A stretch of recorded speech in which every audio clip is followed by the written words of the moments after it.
one example of many integrated inquiry-based units that we have in the district, but this is a good example. The general big idea around this particular integrated unit is about stepping up and taking action and making a difference, empowering, especially the message goes to our kids that they can take power and they can take action, and that they are, we're inviting them to really be involved in the real life and real communities that we live in. So the materials are first gathered around this big idea, this concept, and once we kind of get an idea of where we want to go, the next general step is to start thinking about your balanced literacy classroom. So let me just start with one of the ideas is to have a focus text. So in this particular unit, a focus text is called Take Action. This is Kilberger's, Carl and Mark's book. They've updated it a little bit, and we do have all of the updated editions. But this is a fabulous focus text where we kind of use it as a foundation text. And it's all about a guide to kids taking active citizenship. So this is really a solid framework from where we jumped off and collected our materials.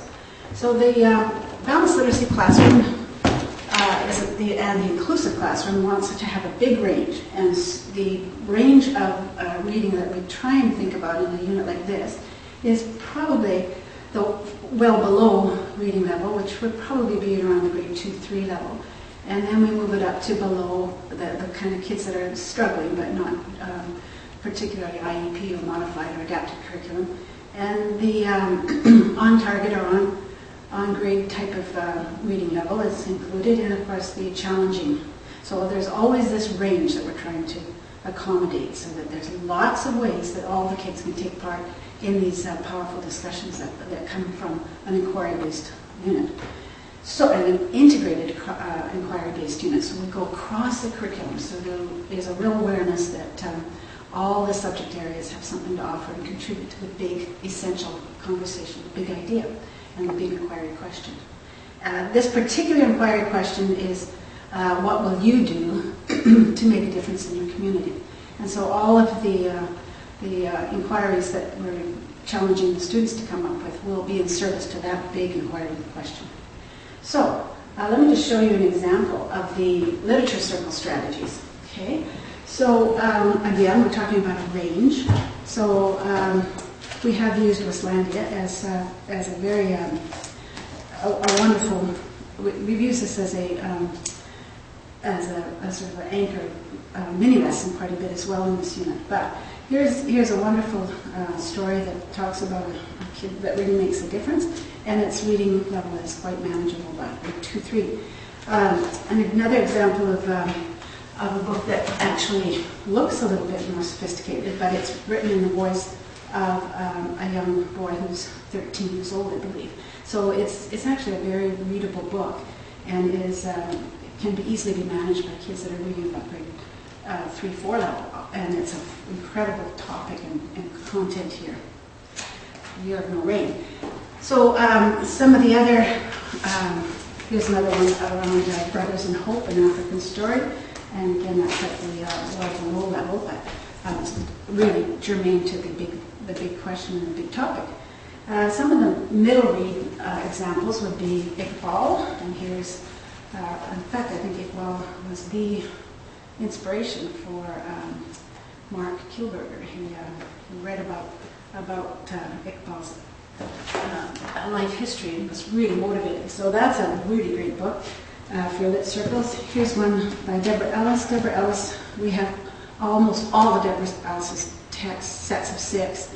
They're in other ones, other theme bins like this. We have probably 5 or 6 that are in this theme. So this is just an example of one. So they're all out in the district right now, but certainly just looking at we could create a list of the numbers, the lit numbers, so that you could tap into this type of an bifocal. Here again, Deborah Ellis and Eric Walters combined their talent.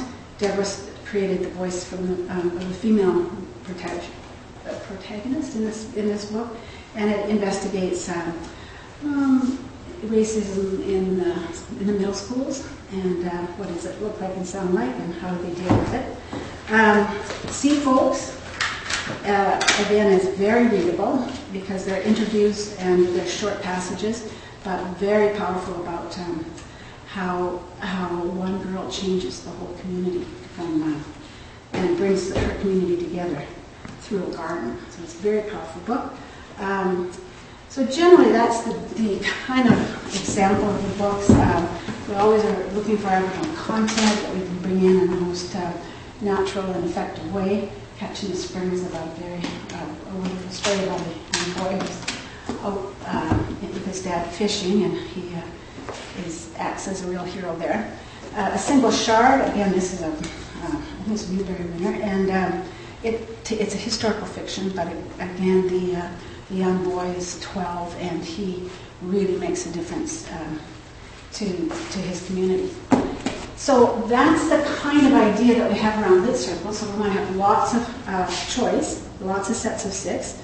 And I just mentioned this one, Jeannie and the Gentle Giant. Mom is struggling with mental illness. I think she's struggling with depression. This one is also of the Waffle Mother. Did have it. There's another one that's about that, around that type of thing, dealing with mental illness in the family. So, having said that, we also have guided reading sessions, or we have a small group guided reading where the teachers pick the instructional material. And so, for these kinds of sessions, this really worked well, making a difference. We just pulled it out of an integrated theme that Scholastic has. They have incredible beautiful lesson plans all ready to go for each section. You'll have enough copies for various size groups. And it just means, or you can do mini lessons or whole group, because there's about 18 copies. So, for example, kids can make a difference. Here's an article from Markham for Gilbert in here. So that can be used as your guided reading lesson in small group instruction. And there's various other resources that are in here that work for guided reading. There is always something to focus the teaching and learning, and that's so that the teacher has some mini lessons that they can anchor the big ideas around, and or giving our lessons about strategic teaching. So Ordinary Mary has all incredible, wonderful lesson sequences that are available in these two binders. So there's an example of a mini lesson, another example, it's a great mini lesson. Some of these articles I've taken from books like Rescue Mission, and just used them as if I was trying to do text features or something like that. So there are single copies of text that the general idea is that these could be mini lessons that you could develop for the kids, because they have a theme. And what I'm getting at a lot now is having kids combine fiction and nonfiction, single copies, so that they can see how there's some correlation and connections text to text. So that's a big way to, very powerful way to use some of the single items that we have here. So generally speaking, I think that the idea is to give lots of resources. Ideally, it works. I think it works really well if you have another classroom that you're working with, you have another teacher to co-plan with. Anytime we do that, we know that we get student achievement, because we have purposeful talk around your teaching and reflection. So here's just an example of, we'll open it up, and here's all the overheads are ready to go for Ordinary Mary. There's lesson plans here. Sometimes they're handwritten, sometimes they're a little further developed. This particular